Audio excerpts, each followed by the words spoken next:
let's get to some of your voicemails. The voicemail line is open 24 hours a day. I got a bunch of voicemails to play. Let's play one from, I don't know. Let's start with the police threat to Michelle Obama. How about that? These are topics from before the vacation. Hey, David and Lewis. This is Jeff. I was actually a policeman for 10 years, and I appreciate in your last show you talked about the officer who, if he did do this, it's probably one of the stupidest cops I'd ever met, but said he was going to assassinate the First Lady and President. Most people in the media say, why wasn't he fired? Why wasn't he fired? He was only placed on administrative leave. That's ridiculous. Well, you nailed it right on the head.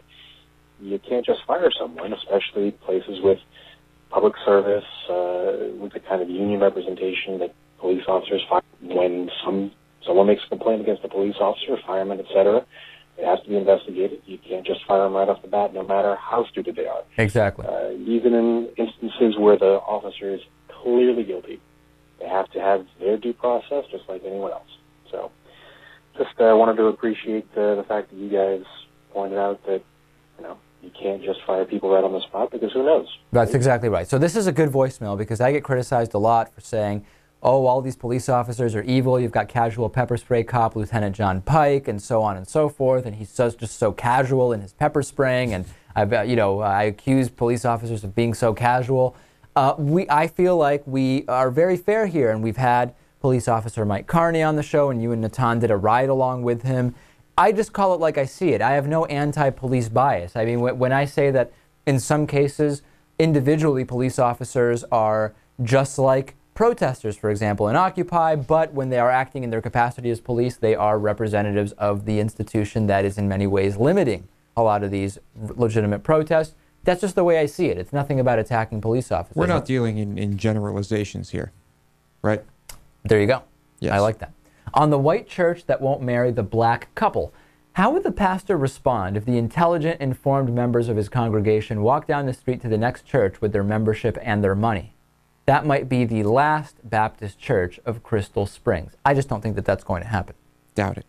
And sounds like all the bad people are Christians. Wouldn't it be more logical to assume that the devil, if he exists, is egalitarian, given his opposition to bigoted Christians? I like that, because there's so many discussions about what Jesus would want and what God would want and all these different things.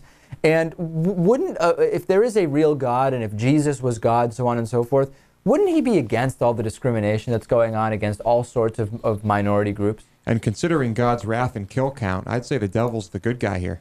And on George Zimmerman saying it was God's plan for him to shoot Trayvon Martin that night, God did say, if you see a black teen, jump out of your truck, call him a coon, and shoot him. That's Corinthians chapter 3.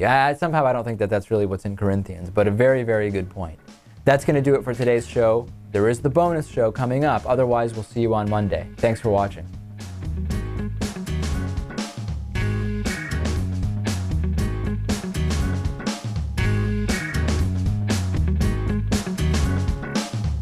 The David Pakman Show at davidpakman.com.